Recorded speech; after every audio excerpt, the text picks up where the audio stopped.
حضرت امام ابو حنیفہ کے پڑوس میں ایک آوارہ مزاج شخص رہتا تھا۔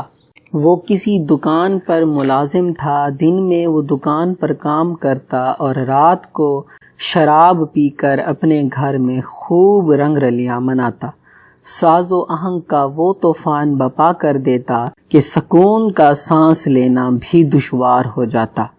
حضرت امام ابو حنیفہ رحمۃ اللہ علیہ کا معمول تھا کہ روزانہ ایک ختم قرآن پڑھتے اور تہجد کے وقت ایک خاص قسم کی سرشاری اور خود فراموشی کی کیفیت طاری رہتی۔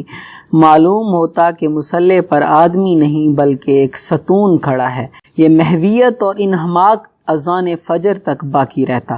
وہ شخص اکثر ایک شعر گایا کرتا تھا جس کا مفہوم یہ تھا کہ لوگوں نے مجھے ہاتھ سے کھو دیا اور مجھے کھو کر ایسے شخص کو کھویا جو لڑائی اور فساد کے دن کام آنے والا تھا۔ اگرچہ اس کا یہ ہنگامہ امام ابو حنیفہ رحمۃ اللہ علیہ کی عبادت اور ریاضت میں کسی حد تک خلل پیدا کرتا، لیکن محض ہمسائیگی کا خیال کر کے امام صاحب رحمۃ اللہ علیہ اس کی اس اظہار ثانی پر صبر فرماتے اور اسے کچھ نہ کہتے۔ مگر آج رات خاموشی ہے، ایسا کیوں ہے؟ تہجد کا وقت ختم ہو گیا، مؤذن نے فجر کی اذان دی۔ امام ابو حنیفہ رحمۃ اللہ علیہ نماز فجر کے لیے مسجد تشریف لے گئے، مگر راستے بھر سوچتے رہے کہ آخر آج میرے پڑوس میں سناٹا کیوں چھایا ہوا ہے۔ نماز سے فارغ ہونے کے بعد آپ اس مکان پر گئے اور دروازہ کھٹکھٹایا۔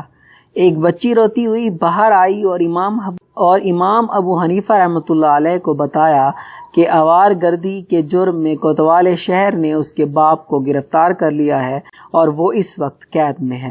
امام ابو حنیفہ رحمۃ اللہ علیہ اپنے گھر میں لوٹ کر نہیں گئے، اسی وقت اپنا خچر منگوایا، سوار ہوئے اور ہمسائے کی ہمدردی کے لیے کوتوالی میں پہنچ گئے اور وہاں اطلاع کروائی کہ امام ابو حنیفہ کوتوال سے ملاقات کرنا چاہتے ہیں۔ یہ پہلا موقع تھا جب امام صاحب رحمۃ اللہ علیہ کوتوالی تشریف لے گئے تھے۔ یہ اطلاع پا کر کوتوال کو تو حیران رہ گیا۔ اس نے ماتحت افسروں سے کہا کہ امام صاحب رحمۃ اللہ علیہ کو ان کے خچر سمیت میرے دفتر میں لے آؤ۔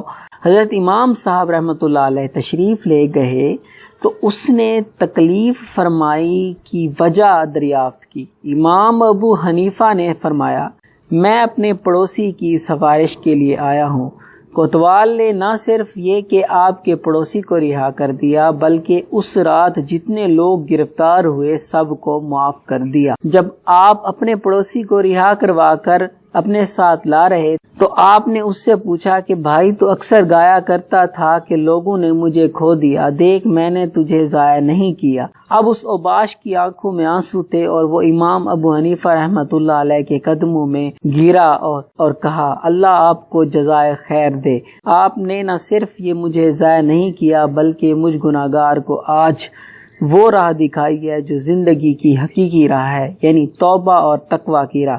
اس کے بعد وہ تقوی اور نیکی کی طرف مائل ہو گیا۔ میرے بھائیوں، اس حکایت سے، اس حقیقت سے ہمیں یہ سبق ملتا ہے کہ ہمیں اپنے ہمسایوں کا خیال رکھنا چاہیے۔ ہم باوجہ اپنے ہمسایوں کو تنگ کرتے ہیں۔ ہمارے پڑوس کے اندر کسی کو کوئی فوت ہو جائے تو کسی کے اندر کوئی خوشی ہو، کوئی غمی ہو، ہمیں فرق نہیں پڑتا۔ دیکھیے، ایک چھوٹے سے اس واقعے سے پتہ چلتا ہے کہ کس طرح ہمارے بزرگ اپنے ہمسایوں کا خیال رکھتے تھے۔